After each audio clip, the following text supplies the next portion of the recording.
What is up, people? Welcome into another episode of Inside the Locker Room. This won't be a full episode, but we're just going to do a little bit of a special. That Seahawks defense, it's insane. The dark side is just as good as the Legion of Boom, in my opinion. And it's something that people are probably going to try to copy in the NFL. It's a blueprint for success. So, what are your thoughts on that, Ben? Yeah, man, we got the NFL draft coming up soon, and a lot of people are going to be trying to stack up the trenches and try to, copy Seattle's blueprint, as you just said. We saw them, have an elite defense, of course, and a part of that was the contributors on the edge rushers, of course, on the edge rushing, of course, and then we had, that standing secondary that you guys had that had amazing depth, and it just clicked on all cylinders for you guys. Adam, I want to ask you, do you think teams are going to have success kind of finding players in this year's draft to sort of build, a sort of similar defense than Seattle's? Yeah, they're gonna try. That's the short answer. They're gonna try, but I don't think it's gonna be possible. Because what made the defense so special was Mike McDonald. The things he employed, the disguises, the way it looks like one presentation at the line, and then they go to a completely different scheme. You think it's gonna be one look, and it's a completely different look, and it's the way that every single player. I mean, you can try to copy the versatility. Having versatile players is always going to improve a defensive team, but when you get to like the way it looks like, say Eman Warri's guarding this receiver, and then all of a sudden he actually ends up rushing, and then there's just a perfect guy to fill in the hole. There's so many rotating elements to the Seahawks that just make it so special, and because of that, I think people are going to really try to copy this blueprint. But you've seen it with like dominant Ravens defenses. You've seen it with dominant Eagles defenses. I mean, you try to copy it, but I mean, even to use an offensive example, the tush push, people try to copy Hmm. it, but like they don't do it the exact same way. Yeah. But yeah, not to bring the tush push into it, but yeah. Any other Everything thoughts that on that has on to your end? involve the Eagles tush push. But no, I mean, I agree. I feel like it definitely has to do with coaching and scheming as well. I mean, everybody during the playoffs, especially, was talking about how Mike McDonald was just punishing these young quarterbacks. And we saw it also in the Super Bowl when Drake May just kept getting pressured. I mean, we even saw defensive backs start to blitz and start to pressure Drake May. I believe Witherspoon had a sack. Correct me if I'm wrong, but we saw a lot of different No, he things did have a thrown sack. out. Yeah, we saw a lot of different things thrown at these quarterbacks as part of Mike McDonald's defensive scheme. So, I mean, as far as this year's draft, as well as if they can sort of replicate the players and playmakers that they have in that defense, it's going to be hard because you mentioned Nick Emenwari especially. How did he fall to the second round? So like, and I don't know. It's crazy. another thing that I think greatly contributed to Seattle's success, especially on the defensive side of the ball, is uh, your guys' GM Schneider. He does not miss with his draft picks. All 7 rounds, you could argue that Yep. every one of those was a great selection. So Yeah. I Shout think out to that was Riley just Mills, fifth yeah. round draft pick, came up with a sack in the Super Bowl. So yeah, like you said, Even it's even it's special. undrafted players contributed to the Super Bowl win, and that was also an amazing thing for me. Yeah, and like to piggyback off that, like that's again what makes the defense so special. I mean, Demarcus Lawrence. I mean, he had 12 pressures in the Super Bowl, but if you look at the box score, you wouldn't really think that he had much of an impact at all. He was on Will Campbell a lot of the game. Will Campbell had 14 pressures.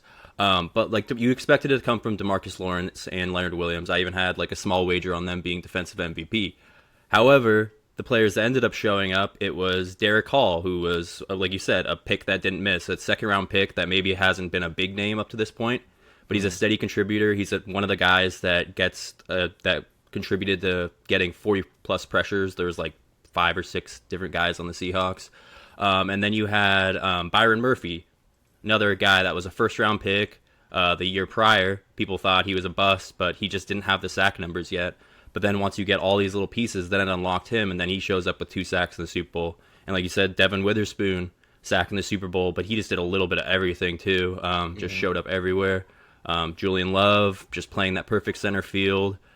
He got pissed at himself for dropping a pick early in the game, but I watched him mic'd up a little Yeah, I segment. It saw was that super. too. Yeah, yeah. he's like, oh, it's gonna come back to me. It's gonna come back to me. Just patience, patience, and sure enough, it did. He got his pick, but that's another thing that's so crazy about Mike McDonald. He saved those Devin Witherspoon packages just for the Super Bowl. Like we got to the Super Bowl with employing just like the basic stuff that he was employing most of the year, and then he can save all these special packages and special plays just for the special moment to take home the Super Bowl. And yeah, heck of a victory.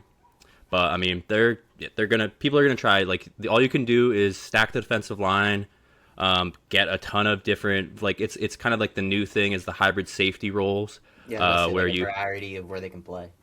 Yeah, and there's like 7 or 8 teams in the league that have a good one, and like when you look at the team, you're like, oh, well, they're very successful. So it really is great to have a guy like Amand Warrior that he can tackle with the best of them, he can rush the quarterback, but then he can play lockdown defense on any wide receiver, like he's the DB1 as well. So yeah, when you get people like that, it's truly special. Trying to think if I forgot any of my shout outs. Oh, Cooper Kupp. Gotta shout out him. Ended up being the leading receiver in the Super Bowl. Played really good in the NFC Championship game as well with that touchdown. But he paced all the wide receivers in the Super Bowl. I think he had 12 targets, caught like 6 or 7 of them, and under 100 yards. But all Darnold needed to do, I think it was like 202 yards, 1 touchdown, mistake-free football. That's how you win. And it's funny you were mentioning the Vikings earlier because, I mean, yeah, Justin Jefferson came out and it's like, I think we would have been way closer. And now the Vikings, like, if this doesn't work out with J.J. McCarthy, they've basically, like, wasted, like, 3 years now. When they were a 14-win team, all they had to do was just re-sign Sam Darnold. But that's when it kind of, it gives you this awkward decision to make of, like, do we re-sign him or do we trust our the first-round guy? And they chose to trust J.J. McCarthy. We'll see. Maybe it'll pan out still.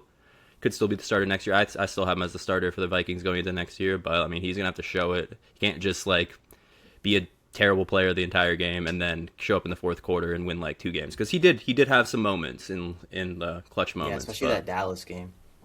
Yeah, so I mean, you can see it in flashes, but like, I mean, that's the number one thing with quarterbacks. You got to have the consistency.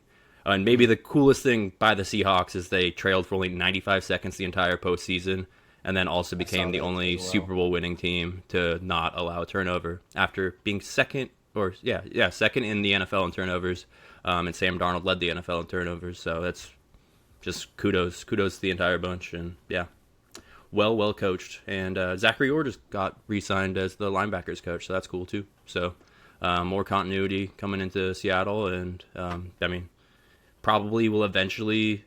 Someone commented on one of my posts today and said, like, I think eventually he's going to be the defensive coordinator after Aiden Durde probably gets poached next year, which I completely agree with. That's probably what will end up happening. But any other thoughts on this one?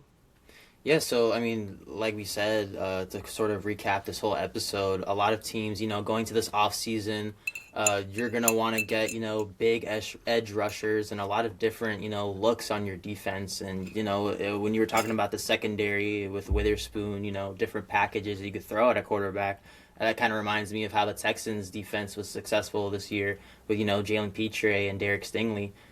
Just a different variety of players and playmakers on the defensive side of the ball is what you're going to need. And, it's going to be interesting coming up to this year's draft, and, what we'll get into in this next little episode here coming right up is, the meat and potatoes of the 2026 NFL draft, is rumored to be an offensive lineman and wide receiver draft. And, of course, they're the David Baileys in the world and the Reuben Baines, but how are teams going to build on this upcoming draft and during the offseason is something to be continued. But Adam, thank you, of course, for today. And I appreciate everybody for watching this video. And please like, subscribe, and comment. And we will catch you guys on the next episode of Inside the Locker Room. And that's at Inside the Locker Room TV on Instagram, TikTok, and YouTube. Thanks so much, guys.